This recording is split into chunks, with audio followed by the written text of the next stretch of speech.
Hello to all viewers. Hello to everyone. I am Shiloh, the last scribe for the house of Jacob. I am a messenger and a true servant of the Almighty.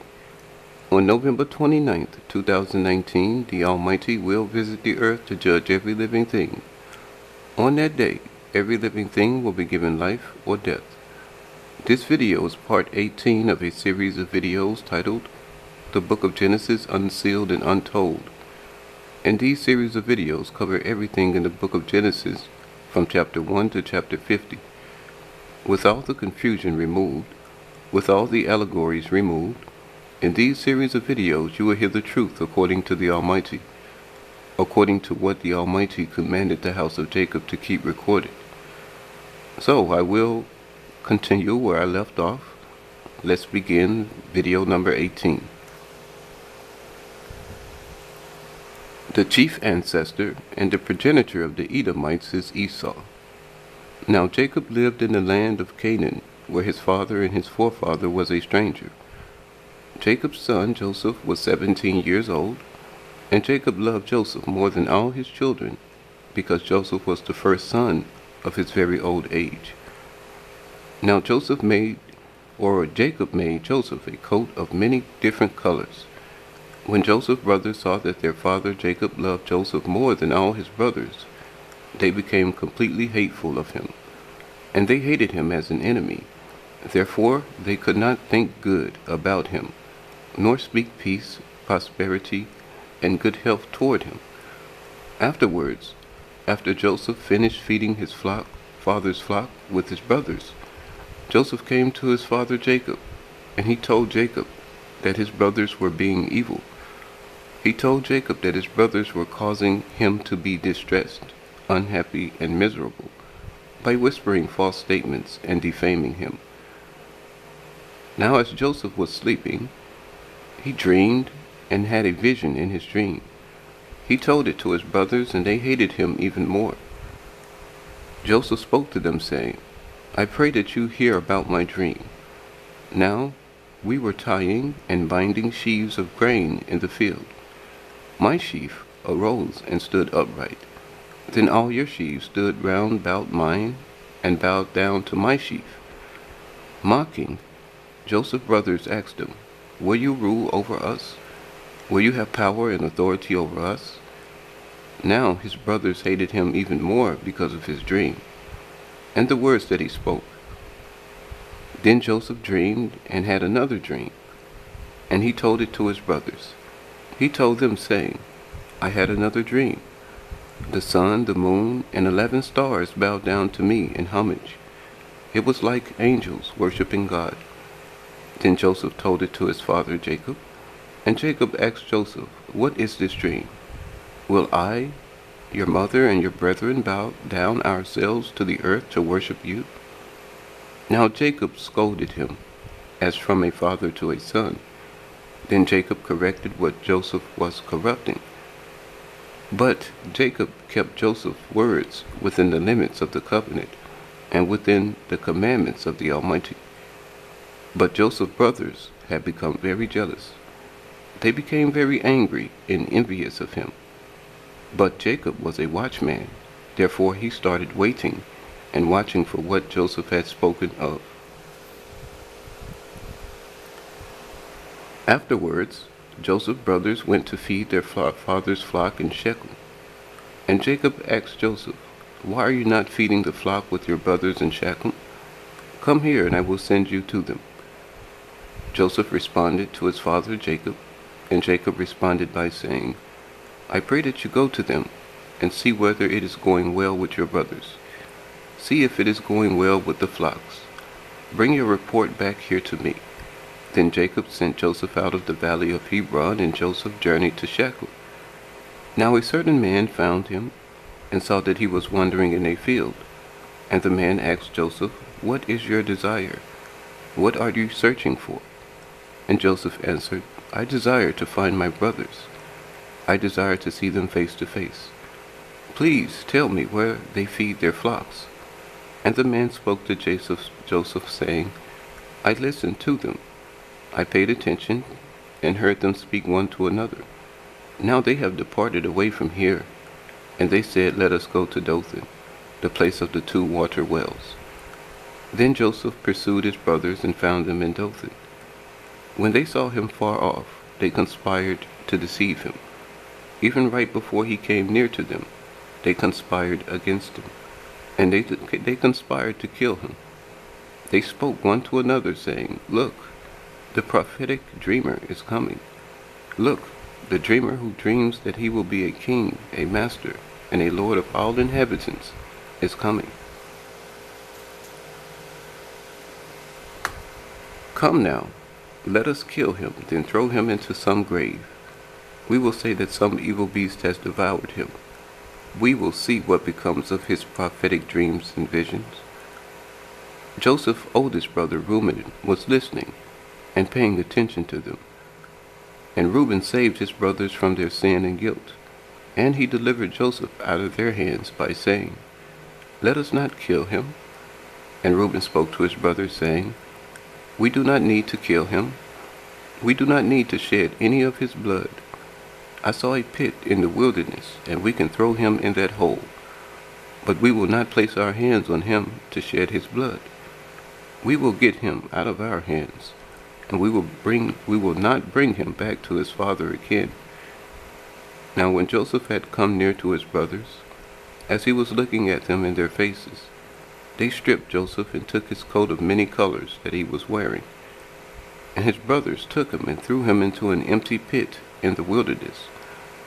Now the pit was empty, and there was no water in it, but it was near a way.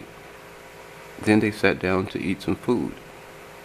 When they lifted their eyes to see, they saw a company of traveling Ishmaelites with camels coming from Gilead. They were carrying spices, balm, and myrrh. They were traveling toward Egypt.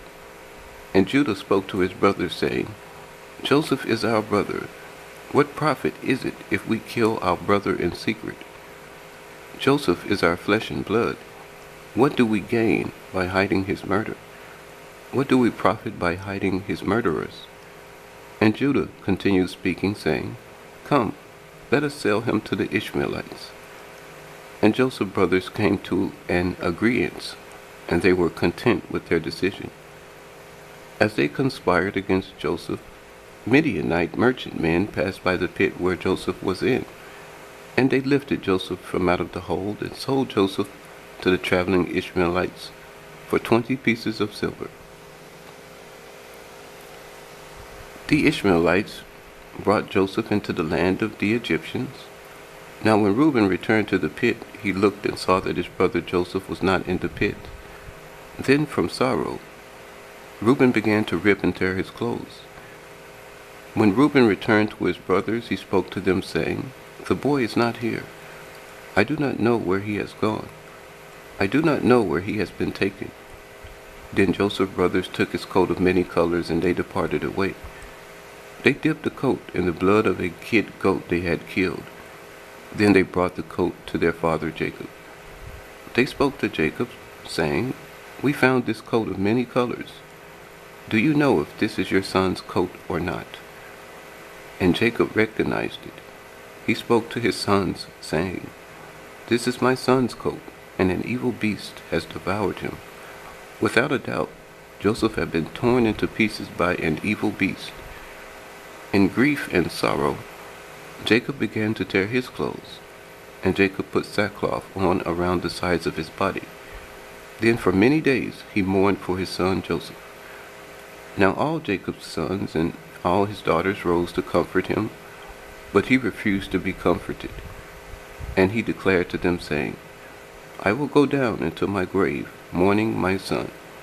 And this is how Joseph's father Jacob wept for him. Now the Midianites sold Joseph to the Ishmaelites. Then once in Egypt, the Ishmaelites sold him to Potiphar. Potiphar was an officer of the Egyptian pharaoh and a captain of the pharaoh's army. He was a chief executioner of Pharaoh. At that time, Judah had departed away from his brethren and went to a lower region in the land to spread himself out. On his journey, in the afternoon, he turned in to meet a great man of high degree. This man was a champion to the people and a servant of mankind. This man was a certain Adulami, inhabiting Adullam. He had a reputation of glory, honor, and authority. His name was Herah, and he was Judah's friend. There, Judah was caused to see a young woman. When she appeared, Judah gazed at her. He watched her and considered. And Judah advised himself he wanted to have experience with her and learn about her. As Judah presented himself, they looked at each other in the face. Now she was the daughter of a great man of high degree, a man who was as a champion to the people and as a servant of mankind.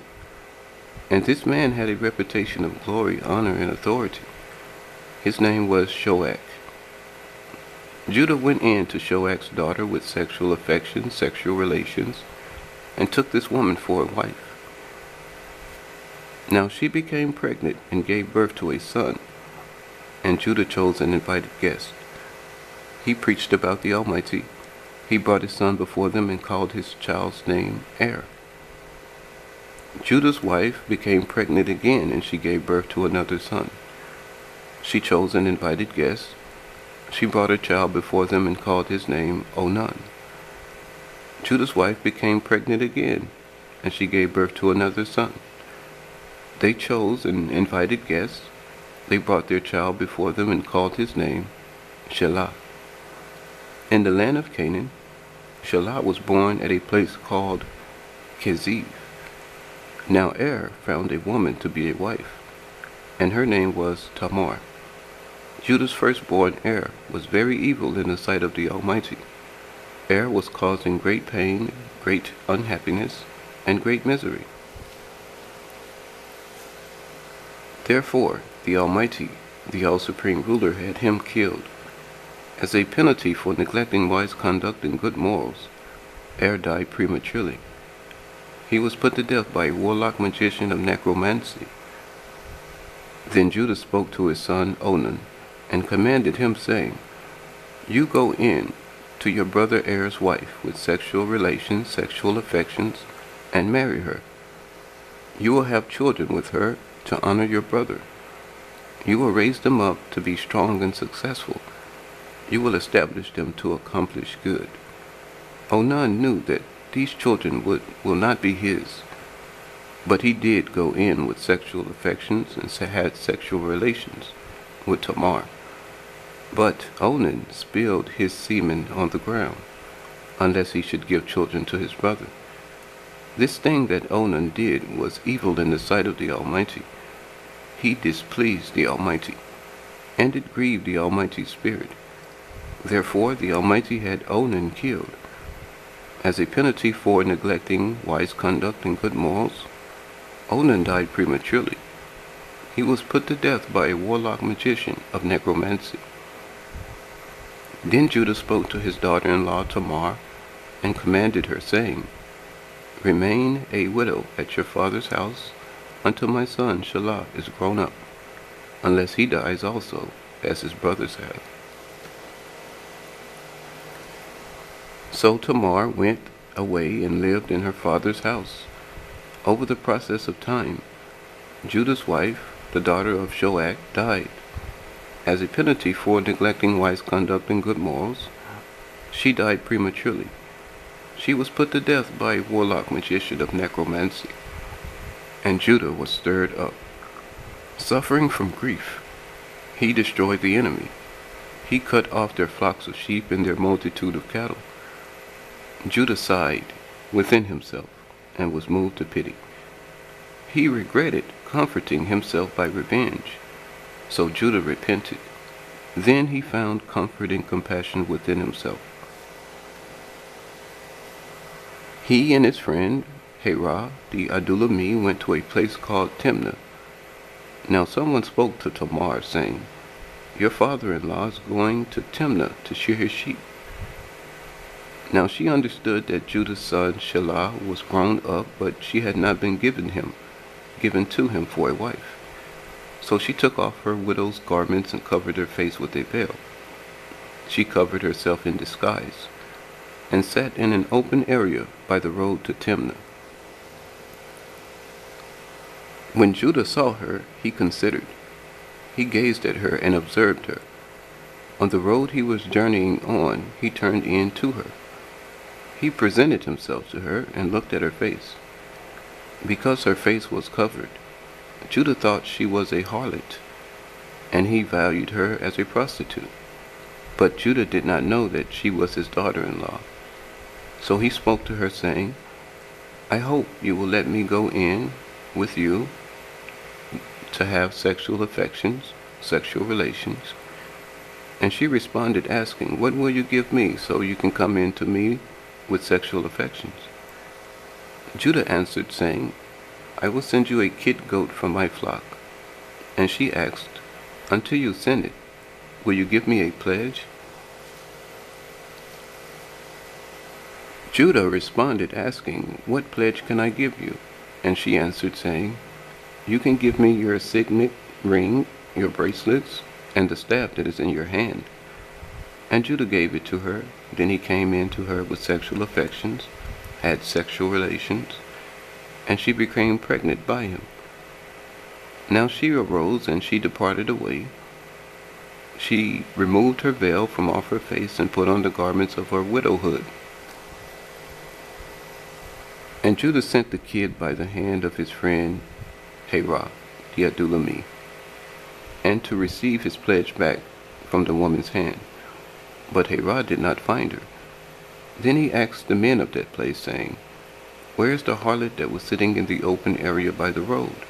And they answered, saying, There was no harlot in this place. So he returned to Judah and spoke to him, saying, I cannot find her. The men of the place spoke to me, saying, There was no harlot in this place.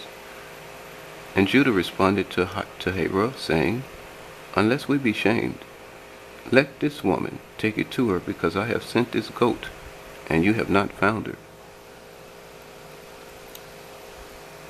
After about 3 months, it was told to Judah that his daughter-in-law Tamar played the harlot, and now she is with a child by whoredom. Judah spoke and commanded, saying, Bring her forth, and let her be set on fire, and completely burn her up. Before she was brought forth to be set on fire, she sent the signet ring, the bracelets, and the staff along with word to her father-in-law Judah. And it was saying, I pray that you discern what man this signet ring, these bracelets, and this staff belongs to. I am with child by the man who these things belong to. Judah acknowledged them and spoke, saying, She has been more righteous than me. I did not give her to my son Shiloh as I promised, so she was set free. Now Judah did not go into her again with sexual affections to have sexual relations. Now at the time of her pregnancy, Tamar looked and saw twins were in her womb. At the time of her labor, as she was giving birth to a child, the first one put out his finger, and the midwife took a scarlet thread and tied it upon his finger to remind her that that one came out first. But his finger returned back into the womb, and his other brother came out instead. Then the midwife spoke to herself, asking, How have you come forth out the womb? This bursting forth is upon you. Now Judah and Tamar chose and invited guests. He preached about the Almighty. He brought his child before them and called his name Peretz. Now Potiphar owned Joseph, but the Almighty was with Joseph. While Joseph was in the house of Potiphar, the Egyptian, Joseph served him, and the Almighty caused Joseph to progress into a successful and prosperous man. Potiphar paid attention to Joseph. He observed him. Joseph had a beautiful appearance, and his body had a beautiful form. Joseph was well favored. In the sight of others, Potiphar saw Joseph was enjoyed and respected. So Potiphar considered that the Almighty was with Joseph. Potiphar considered that the all-supreme being, the Almighty, caused everything in Joseph's hand and everything that was under his authority to prosper. On all sides Joseph served Potiphar. And Joseph found favor and acceptance in Potiphar's sight. So Potiphar made Joseph the steward of his household affairs, his prison, his animals, and everything that Potiphar put into his hand. From the time Potiphar made Joseph overseer in his house, and over all that he had, it came to pass, for Joseph's sake, the Almighty blessed Potiphar's house to be praised and adored. The Almighty's blessing of praise and adoration was upon all Potiphar had in his house, and in the fields he owned. Except the food he ate, Potiphar left all that he had under Joseph's authority, and Potiphar did not understand why he had done this. Now after these things it came to pass, Potiphar's wife cast her eyes upon Joseph. She commanded Joseph, saying, "You will lie with me in sexual relations." But Joseph refused her. Joseph spoke to her, saying, "Look, my Lord does not know, nor does he understand, neither does he consider what is under my authority in his house. But he has given all that he has into my hand under my authority. In this house your husband has not withheld anything from me but you. Under your husband in this house there is no one greater than I. You are his wife. How can I do a great evil as the Elohim and sin against the Almighty?" Now it came to pass